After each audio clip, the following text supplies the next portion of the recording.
against this Greninja and find the opportunities with Dark Pit. Dark Pit. I mean, Dark Pit does have some tools to fight. Actually, I believe Skink is up in their set history. They've played before. Yes. He's beaten them at least once. Yes, it's very, I want to say it's a close set history, but I do agree that I think, if I remember right, Skink is slightly up. That being said, it's an Arcadian, right? Nothing is guaranteed, and both these players just looking to try and find the neutral and try and find a combo, and it's gonna be Skink with the first corner. Yeah. But doesn't quite convert off of it, and MotherHecker has taken it into some stage advantage. Yep, and right with Pit, you know, not necessarily being the most mobile character, even though he's got all those jumps. Hecker being one of the most mobile characters. This game could last a while, right? We were going to see a lot of Skink trying to chase down this Greninja, call him out, and Hecker's done a really good job using these uncharged Shurikens, just tacking on some chip damage while he looks for a more significant hit. Unfortunately, Skink in this timing, the 2-frame gonna allow the reversal from Hecker to come out. Now Skink just trying to get off their platform, but not able to. Greninja just so able to movement mix here.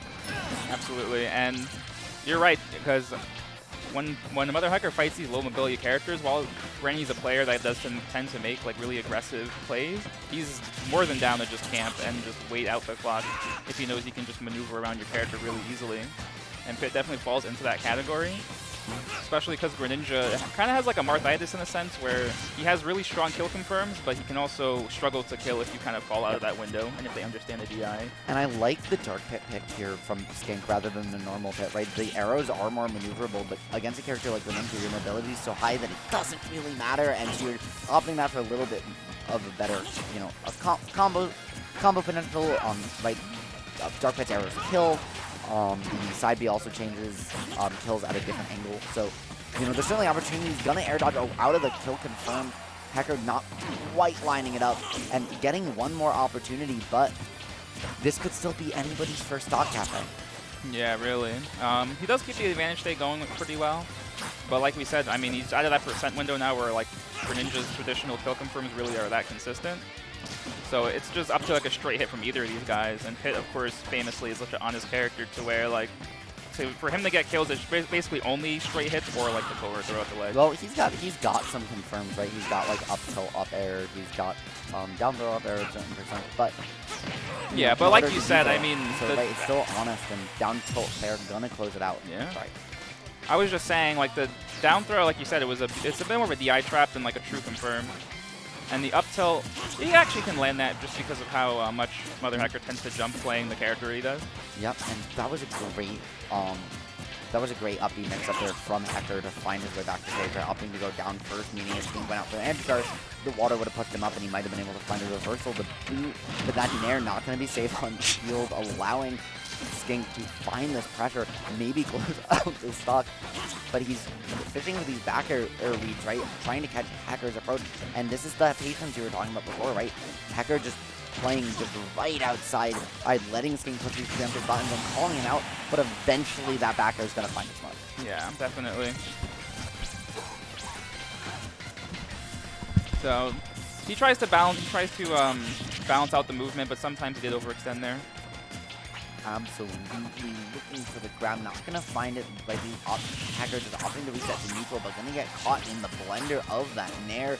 Now pressure in the corner, you have to find a way back to Greninja, just able to dance around Pit and find this reversal. Skink's B reverses with shield have been so good all night, but he just hasn't really been able to maintain, right? Like, Hecker's letting him land and then punishing his landing, putting him right back up. Yeah, that's pretty much what you have to do, considering Greninja isn't the best juggling character, and Pit has such a good disadvantage in certain instances with the down B, that to really exploit it, you kind of have to rely more on trapping his landing. Nice parry. Tries to get the kill, but the PS2 platform unfortunately screws him over there. Yeah, well, I mean, right, that's a tech chase in that situation, and Hecker definitely knows that. Skink with a very smart roll, right? Just breathing, saying you're not going to expect a roll in here. I'm going to find that mix-up, and I'm going to make it happen. Great DI again, right, to get away from that dash attack, find his way out. But the charge Shuriken just going to catch Skink at the end, keep him in the corner, and allow Hecker to reset, find another opportunity, and the water gun just not going to do it. No. So keeping it really comfy for Hecker right now. He can get hit like by like a straight confirm if he's not ready, but he is doing a pretty good job playing around it. Yes, he is holding shield there, right? Trying to condition a jump. He found it, but what he didn't find there was the stock. In turn, getting reversal, a little too over-aggressive, giving Hecker the lead when it matters most. Skink now down to his last one, but gonna find that down throw fair and has an opportunity now at the ledge. Burns his double jump in an unfortunate way, so kind of loses the stock he probably didn't want to a little bit earlier. He also wasn't, he just didn't he didn't up B as well. Like, he might have been able to make it back, but just kind of an unfortunate forced error there due to that pressure from Skink. And now this game's right back even. This one could still go either way, Cafe. Absolutely. And Skink is playing more confident now than he was just a couple moments ago. So it really just hinges on if Hecker can get this opening and do a lot. And we just saw an adjustment from Skink, right? That fade back fair to hedge these grounded approaches that Hecker's really been favoring against him, knowing just how much Hit likes to jump in at you. And again, like, neither player's really wanting to commit, wanting to go in. Eventually, it's Hecker finding the strength, but Pit able to use those jumps, able to use those B reverses, right? As you were saying, the good disadvantage state, along with the platforms, allowing him to get back down and just leave. And now, you gotta start paying attention to the clock. We have under a minute left. Like I said, I mean, he will time you out if he has to, essentially. And I think both players, right, here are content to go for a timeout. Skink has to sense the pressure building, has to sense those seconds ticking down, and even with a minute left, right, you have to know, like, you have to find a way and you have to close it out, and we're not going to go there. Oh, no, he doesn't. Wow, using those jumps, just opting to go low, play it safe, play it very patient, but again, Hecker can just back off here, right? He can just dance around you. He can say, you're not going to catch me down, you're not going to deal me 70, you're not going to kill me, I'm just going to play for the clock, and if you want to come in, if you want to make a mistake, fine. Yeah, I think there is like an element of stress because you see, like, in this game at this point, like, anyone can really just kill you at any time with the right play. And 80% definitely, I mean, like a smash attack, and now with these arrows, this could be Skink's opportunity to steal this game away. 5 seconds left, gonna miss the true frame. Hecker, though, just able to get away. I was gonna say, Pit can't catch you, and that's gonna be a timeout. Hecker, by the skin of his teeth, closing it out. And I mean, this man's coached by Pelka. What else would you expect than game one to end in a timeout? Like, let's be real here, right? The only player campier than Pelka in New England is Nuggets. True. And we have Sonic players in New England. Yeah. You see the coaching now, real time, like right now for both Pelka and the Actuary. Yes, coaching Skink and MotherHecker respectively. Just jacking their brains into the Matrix, trying to download that top player knowledge and find the difference maker here. Skink was so close, right? He played that almost to perfection, but he put all his marbles on that 2-frame at the end. I liked the idea, right? The down smash would have killed, but unfortunately that miss means that Greninja can kind of jump off ledge, and then, well, how does Pit catch you? Yeah. Honestly, too, it almost felt like, because MotherHecker also kind of can struggle, like, in disadvantage. Like, he can take a lot more damage than he really should. So I feel like when he got the double jump, he kind of was feeling like he was going to lose it. And the fact that the down smash missed, I think, is just more luck than anything, honestly, for him. Because he saw that, and he jumped over him and ran away for the remaining 5 seconds. So we'll see how this goes. A new control scheme is being made. I don't know if this is just for the name or for. I think it's for the name. I think this is Skink just trying to find, you know, some mental adjustment here in game number 2. Yeah. As far as the stage pick goes, so it looks like they're doing bands now. I'm not too sure what they want to do. I feel like Skink isn't going to want to do PS2 again just because of how big that stage is, and it allows John to just run away. So I think Skink obviously is going to want to ban like PS2. He probably wouldn't want to go to Kalos, and he wouldn't want to go to town. He wants something small probably, but I would imagine that MotherHecker would want to ban small stages. I was going to say, I think you definitely ban, you probably ban Smashville, you probably ban, again, right, you probably ban small battlefields as well. I do understand this PS2 pick, right? The first game was very close, it's very neutral, you're very comfortable here as well. And you don't really want to give Greninja all of that space to you know, to catch your landings the way he has been, that you might find on a triplat, that you might find on Town and City. You don't want to give those smaller side blast zones. So I understand kind of why we're here by default, especially on this larger stage list. But, you know, Skink has got to find a better way to pin this frog down, right? Keep him from just dancing around you in the way he was, because that was really the story of the game, was that he just couldn't find the hits on Hecker when they mattered most. No, I think he needs to definitely make the most of his openings, and that's really important. Like, Pit obviously isn't traditionally a character that will rob games, but he can still, like, do his damage. And even at this ledge trapping, even in that instance, I mean, I feel like MotherHecker's opted to jump from ledge a lot just because it's really safe, especially for Greninja, who has like a notoriously really good jump. And especially because, right, Skink has opted for a lot of these two-frame attempts, right? He's not really playing this reaction-based ledge trap, and even there, they're kind of just holding shield, dashing away, gonna find the extension in the corner, but that's not gonna be the stock at that percent. Skink is off to a very strong start, though, racking on this damage. Hecker now with the optimal DI, but somehow managing to SDI out of that down smash. Yeah. Interesting choice to opt for air dodge read as opposed to the true follow-up, though, on the DI-in. Just because I believe that is a true thing you can do, like down throw into back in. Yep. But on DI-in, it absolutely is. Maybe he was like, okay, without rage, this isn't going to kill for a couple more percent. It should have hit ledge, but, you know, tournament nerves, right? Yeah. You never know, but so far, like, Hecker just hasn't been able to get in. Every time he jumps in, he finds these approaches. Skink's been able to catch him, and it's just been a complete opposite of game number 1. Yeah, so really keeping the control. I mean, he is known to make these kinds of like comebacks, especially if it's only a percent deficit.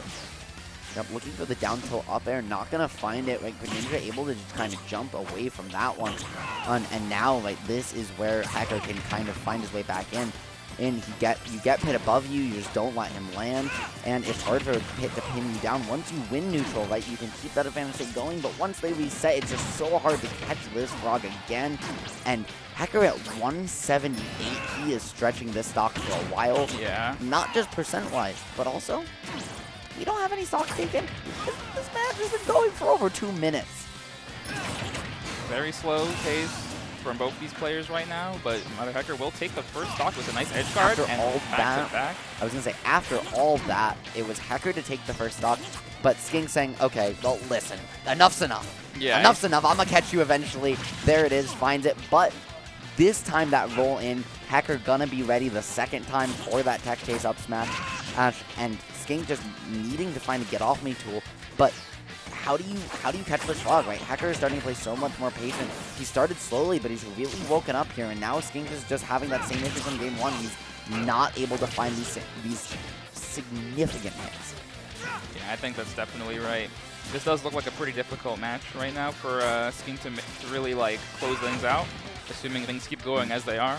And Hecker's really prioritized playing around this inner edge of platform as well here, right? And it gives him the opportunity to dash back to center stage, jump away, jump to the other platform, or just like dash away to the edge of the platform and force you to kind of jump with that platform, disrupting, limiting your options a little bit. Skink's still able to find a corner situation though through all of that movement, but he's not able to keep it going. Hecker's just been so good at using those jumps, using that speed to reset back to neutral right and slow the pace of this game now. Yep, and he's going to get the up air. Tries to finish him off, but just barely misses it. Yep, this stock looking like it maybe can go faster than the last one, but not by that much, right? We're already another 2-minute stock into this game, and neither of these players want to approach, neither wants to overcommit, and they're playing very disciplined, which is good, but they're also putting themselves in a situation to not have time to work with, and Skink barely able to hold on to the first one, but now he's just put back off stage, all his resources burnt, the side B mix-up gonna allow him back and just trying to find his way out of this corner away from these fairs. Right, and he's gonna get the down throw, doesn't really get anything off of it. I guess like expecting DI in, but mixes him up and does the DI out. Yep, and Skink, right, trying to find a way, trying to do what Hecker did in that first stock, right, hold on to all of this percent, try and just extend this stock, use that max rate to your advantage. It's right? You're out of Greninja kill confirm range now, so he's got to find those fairs. He's got to find those, maybe right, either an up air or drag down up air. Up tilt gonna do it, and not optimal BI either, right? Like just that very quick throw, gonna catch Skink slipping, and now that's a quick 30% on the tech chase again. Skink has not rolled out once. No. And he's yeah, he's really taking like some damage right now. And hopefully he can take the stock right now. Opts for edge guard almost kind of puts himself in a bad spot, but the scramble ends up working in his favor. He finally caught a jump at lead with that up smash. Gonna keep it close, but again, right, a minute and a half on this clock. Every single stock in this set has taken 2 minutes or longer. We very well could see this one go to Time 2 Cafe. Yeah, I agree. And honestly, if it goes to time, though, that's kind of better for Skink, just because, like, it can build up damage pretty quickly. Yeah, but not the way this is going right now, right? You are giving yourself such a road, right? Ooh. Such a gap to close. That this window of victory is quickly closing, not just because of the percent gap, not just because he has to find his way back into the game, but because there's now a minute on the clock, he's 70% down, and he goes needs for to the find a way to dare. close it out. A little bit of desperation, honestly, to run up there like that. And, well, that's also, right, again, right, that's the clock starting to play in, right? Skink has to try and find a way to close this out. He can't let this go for the last couple seconds. The up smash, though, gonna close this gap, and the dark arrow's gonna rack on just some more damage. Force Hacker to start playing patient, because now you have Pit with Rage, you've got Greninja with Rage. Both of these players are aware that one hit, one neutral loss might mean death, and now it's Skink's opportunity to bring us to a game 3. Ooh, tries to catch him with the forward smash, but MotherHecker been good at playing so evasive so far. Will get clipped by the down smash, but thankfully for him, it doesn't kill him. Yep, and this time, right, Skink not opting for that down smash at lead. But look at the percent. Yep, a 4% lead for Hacker. He's just trying to play evasive, right? Trying to avoid getting hit. Try and keep this lead a little bit, and has an extra thing to work with. You got 5 seconds. This one is going to end in a second timeout, and Skink just saying, just gives up. See ya. Like, Possible. Again, right, 20% cross stage. You're in the same position as last time. You know you can't catch Greninja there. So that's going to be it for the set, and honestly, I really enjoyed watching that, even though it was slower play. Some great defensive play from both players. But it's not just going to be it for the set. I am going to be hopping off the mic for a bit. I will be back later. Okay. But until then, it's been fantastic.